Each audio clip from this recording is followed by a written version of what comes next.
Hi. Wait! You can speak bear? No, dummy. You're speaking human.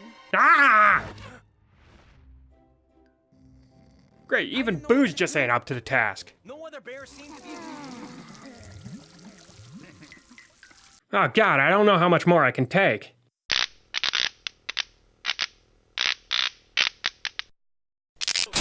Come on, there's gotta be something around here. Huh. And what's this?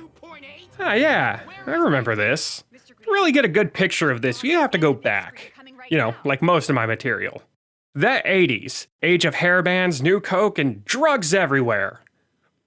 Mostly coke. And of course, with the stunning success of Prohibition, the federal government brought the war on drugs to a full swing at this time, by flooding the media with the most well-researched, sensible propaganda billions of dollars could waste. Any questions? Now, parents couldn't, talk to their kids about drugs or anything like that. Nah, that's too hard. Nah, instead, everything, and I mean everything, went out of their way to tell children that drugs were the worst thing since Nazis and communism. I could think of a few other things. To be fair, some messages were reasonable enough. Who taught you how to do this stuff? You, alright? I learned it by watching you. But most were weird, surreal attempts to just terrify you. Yes! But they mostly just came off as clueless, out of touch, and downright hilarious to anyone who had the slightest bit of common sense. This is crack. There's more to all that, but I'm not here to talk about the drug war or those ads. Yet. Fast forward a little, as the 90s was fresh and trying to gain a personality of its own, Ronald McDonald House and Chuck E. Cheese's together sponsored an ambitious project. To get a bunch of kids' favorite cartoon characters together to teach them about peer pressure and drug abuse. Thus, Cartoon All-Stars to the Rescue was born. Oh, and good luck finding one of these, by the way. I'm pretty sure they only exist in VHS. Surprisingly for not as much as you would expect.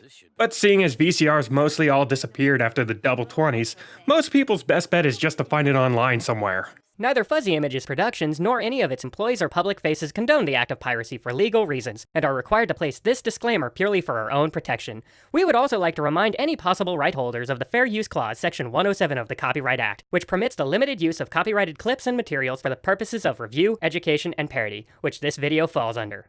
I've heard several times that this is one of the worst PSAs ever. Well, I could use a break from that. We might as well take a quick look at it.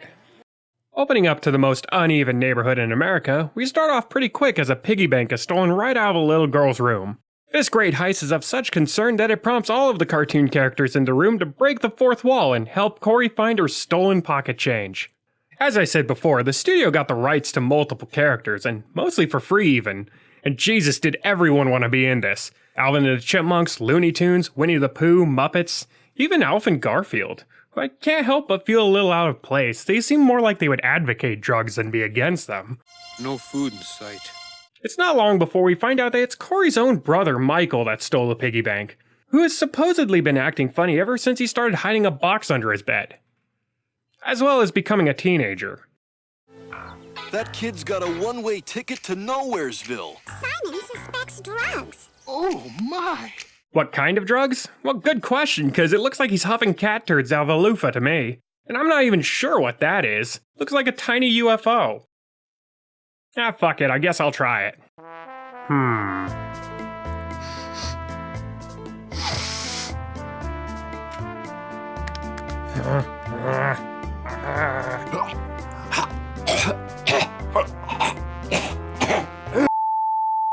So Michael goes off to hang with his friends. After smoking some magical herbs, he releases the dropout cousin of Hexus here, who tries to convince him to smoke some real hard shit. Freshly cut diamonds. Yeah, I get that it's supposed to be meth, but fuck Walter White, this stuff might as well be made by alchemist pixies. Group is however broken up by sirens as Michael flees and is cornered. How is Michael gonna get out of this one? Find out on the next Dragon Ball Z. Huh? You're not a cop? Okay, you win. You got me dead to rights. I'm not a cop, I'm a rabbit. Hey now, what are you trying to say? Rabbits can't be cops? Get with the times, Bugs. Took nearly 25 years to undo the damage you caused. The fuck you doing? Something to note, this was actually the first time Bugs Bunny as well as Daffy were voiced by Jeff Bergman, in place of voice acting legend Mel Blanc, who was basically the voice of nearly the entire cast of Looney Tunes as well as many other cartoons, including Grandpa Squirrel from Peace on Earth. But sadly, Mel passed away shortly before the production of this cartoon. Well, after Michael shrugs off the narc rabbit, Bugs takes him to the past to show him... You guys cruising for lung cancer or what? Basically just how much of a dork he was. Meanwhile, at the subplot, Michael's parents are starting to notice some of his unusual behavior, and instead of jumping to conclusions of drugs, you know, like all parents do, they just ask his little sister and ignore it entirely. Great parenting. No, you're not. Get out of the way! Stop it! Alright, maybe not that bad. But uh-oh, Corey appears to be experiencing a severe contact high, as she's now having a conversation with Pooh Bear. If I tell and he gets in trouble, he'll blame me. Perhaps, but what will happen to him if you don't tell? Oh yeah, Corey, you can trust a talking stuffed bear. What am I saying? I'm a 6-foot-tall talking badger. Nah, you just keep doing what you're doing. No, for $10, I could score us some crack. Oh yeah, crack! Well, I'm impressed. I don't think I could find that anywhere. Oh, maybe from Pee-wee. Yes. After Michael's friends steal his wallet, he falls into the sewers and gets flushed into... Cool World. After that bad trip, Michael somehow wakes up in the park where some more LSD hallucinations have some advice for him. Why don't you just say no? Well, maybe it's because I don't want to. Maybe it's because you don't know how. Let's show him how to say no. And how are they going to teach this lesson? Why, the only way 90s specials know how. Through song, of course. There's a million wild and wonderful ways to say no. Don't say no way. Oh god, no! But it was all a dream, and realizing his mistake, Michael goes off to... Are we alone? Oh god, it just keeps on going! So Alf decides to show Michael his future if he stays on drugs. And also snorts the zombie virus. I could quit if I want to. I'm in charge of my life. Wrong! Not if you're on drugs. If you don't believe me, talk to the man in charge. Hi, Mikey. Wait, hold on! So Smoke was in charge? Then how could you blame Michael? All this time they talk about his choice, but here they are basically just going, oh no, it's not him that's like this, it's those darned evil drugs controlling his mind. Good to see that I don't have to take responsibility for my choices then.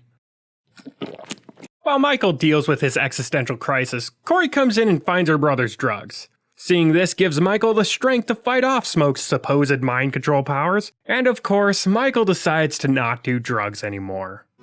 Come on, sis. Let's go talk to Mom and Dad. After narking himself out, of course. So is this one of the worst PSAs out there? Personally, I don't think so. I've seen things that are far more pandering and manipulative. It has good animation and the style being fine for its time, and the voice acting comes off pretty genuine. Most of the time. But for the most part, everything just feels simply lazy. The writing, the message, the box art, that goddamn song, as well as everything being too tightly packed together in the time span it has. This would have benefited by just having less characters and a little bit more focus. I do believe their hearts were in the right place. They had good intentions, but it comes off as simply misguided and uninformed. They act like the drugs are what make Michael bad instead of him just being a little shit with even shittier friends. If anything, they should have just focused more on the peer pressure aspect and avoiding people that are trying to pressure you into stuff. And they do a bit, but they just go on and on about the drugs being the problem and even in a way taking responsibility off the individual taking them. Don't get me wrong, I firmly believe kids shouldn't be smoking, drinking, and doing drugs, even if that might be a little hypocritical of me. But they should be taught the effects and consequences of such things, something they should be reasonably explained to by their parents, not hammered into their head by the manipulative use of a handful of their favorite cartoons. At least till they're older, that is. Adults are allowed to be stupid, and when it comes to them, as long as the stuff's legal, it's just about self-control and moderation.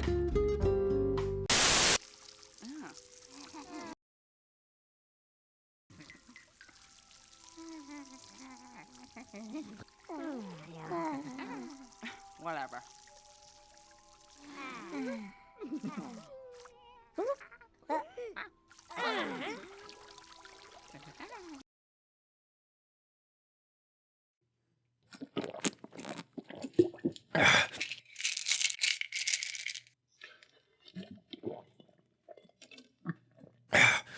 Alright, just enough to get through this. I think because I'm a bad crack cocaine. I've heard it rather takes away the pain. It's the kind of caper that might get me in the papers. Gonna be some critical acclaim.